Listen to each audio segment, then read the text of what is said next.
नीट paper फुटी प्रकरणावरून राज्यातील वातावरण चांगले तापले असून छत्रपती संभाजीनगर शहरात शिवसेना उद्धव बाळासाहेब ठाकरे युवा सेनेच्या वतीने जोरदार आंदोलन करण्यात आले।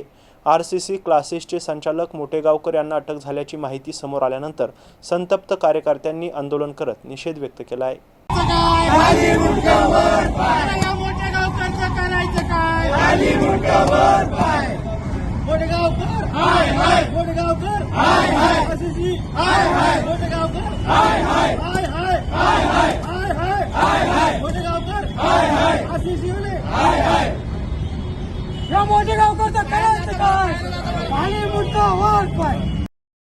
नीट पेपर फुटी प्रकरणाचे छत्रपती संभाजीनगर शहरात देखील पडसाद उमटताना दिसून येत आहेत। शिवसेना उद्धव बाळासाहेब ठाकरे युवा सेनेच्या कार्यकर्त्यांनी रस्त्यावर उतरून आरसीसी क्लासेस विरोधात आंदोलन केले। मोटेगावकर यांना अटक झाल्याच्या पार्श्वभूमीवर कार्यकर्ते आक्रमक झाल्याचे पाहायला मिळाले। आंदोलनादरम्यान कार्यकर्त्यांनी मोटेगावकर यांच्या प्रतिमेला जोडे मारत निषेध नोंदवलाय। तसेच विद्यार्थ्यांच्या भवितव्याशी खेळणाऱ्या संबंधितांवर कठोर कारवाई करण्याची मागणी यावेळी आंदोलकांनी केली आहे।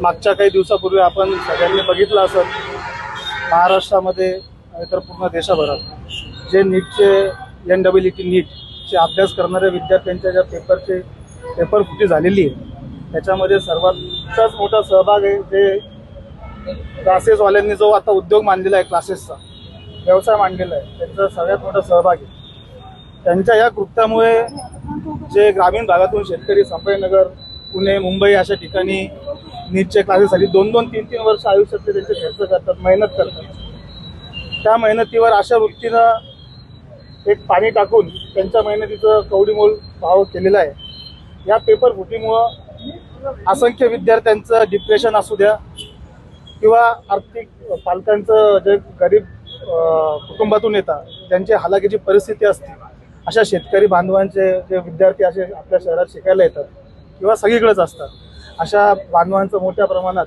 3-3 वर्षापासून विद्यार्थी या परीक्षेची तयारी करत असतात।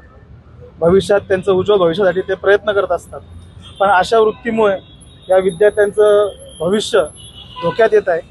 त्यामुळे आम्ही इथं निदर्शन करतो, युवा सेनेच्या वतीनं करतो की पॅरेंट्सनी जे पैसे फीस वगैरे इतकं कष्ट करून लिटरली मदर्सनी म्हणजे आईंनी वडिलांनी आपली जमीन विकून विद्यार्थ्यांना इथे आरसीसी म्हणा किंवा कोणते पण NTA एज्युकेशनला जे टाकलेले आहेत, विद्यार्थ्यांना जे टाकलेलं आहे त्यांचं मंगळसूत्र मोडून जमिनी विकून वगैरे, तर मागणी हीच आहे की आमचे पैसे म्हणजे जे काही असेल ती रिपे करावी।